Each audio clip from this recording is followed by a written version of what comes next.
Fourth question.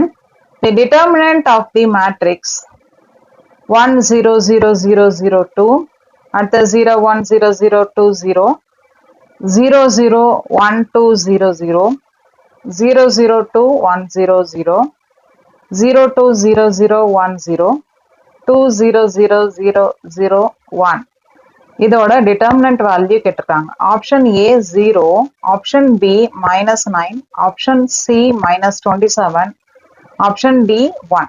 இந்த question பாத்தீங்கன்னா December 2011 CSER கேட்டிருக்காங்க. இந்த questionக்கு நீங்க ஆன்சர் இத்தனை நேரம் கெஸ் பண்ணிருக்கலாம். ஆப்ஷன் C -27 தான் கரெக்டான ஆன்சர். இந்த ஆன்சர் எப்படி வந்ததுன்றதை இப்ப பார்க்கலாம். நீங்க நார்மலா போடுற டிட்டர்மினன்ட் வந்து பெரிய ப்ராசஸா இருக்கும். அதனால நான் ஒரு சிம்பிள் ஃபார்முலா நம்ம இதுல சொல்லலாம். இதுல பாத்தீங்கன்னா டயகனல் என்ட்ரிஸ் மட்டும்தான் கொடுத்துருக்காங்க.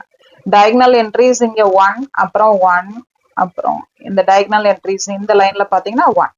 அதே மாதிரி பாத்தீங்கன்னா இந்த டயகனல் என்ட்ரி பாத்தீங்கன்னா நம்மளுக்கு என்ன வந்திருக்கு, 2 2ன்னு வந்திருக்கு. சோ இந்த 2 2ன்னு வந்திருக்கு.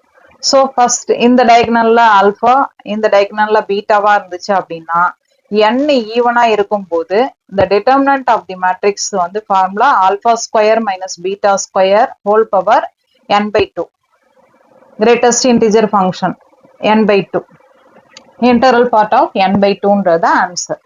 இப்போ இதுல நம்மளுக்கு இங்க கொடுத்துருக்கிற சம்ல பாத்தீங்கன்னா ஆல்பாவுக்கு நம்ம இந்த டயகனல் என்ட்ரிஸ் என்ன எடுத்துக்கலாம், 1, பீட்டாவுக்கு நம்ம என்ன எடுத்துக்கலாம், 2ன்னு எடுத்துக்கலாம். அப்ப டிட்டர்மினன்ட் ஆஃப் A ஃபார்முலா நம்மளுக்கு பாத்தீங்கன்னா 1 square minus 2 square whole power n/2. n/2ன்றது n வந்து இது என்ன மேட்ரிக்ஸ் நம்மளுக்கு 6/6 மேட்ரிக்ஸ். ஸோ nன்றது நம்மளுக்கு என்ன எழுதிக்கலாம், 6. இப்போ 6/3னாக்கா நம்மளுக்கு என்ன வரும், 3ன்னு வரும்.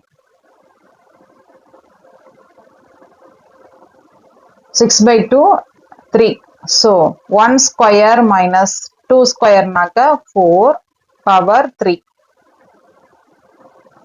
ஸோ ஆன்சர் வந்து -3 ஹோல் பவர் 3.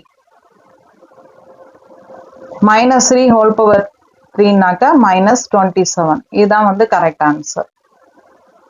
ஸோ ஆப்ஷன் சின்றது கரெக்ட் ஆன்சர்.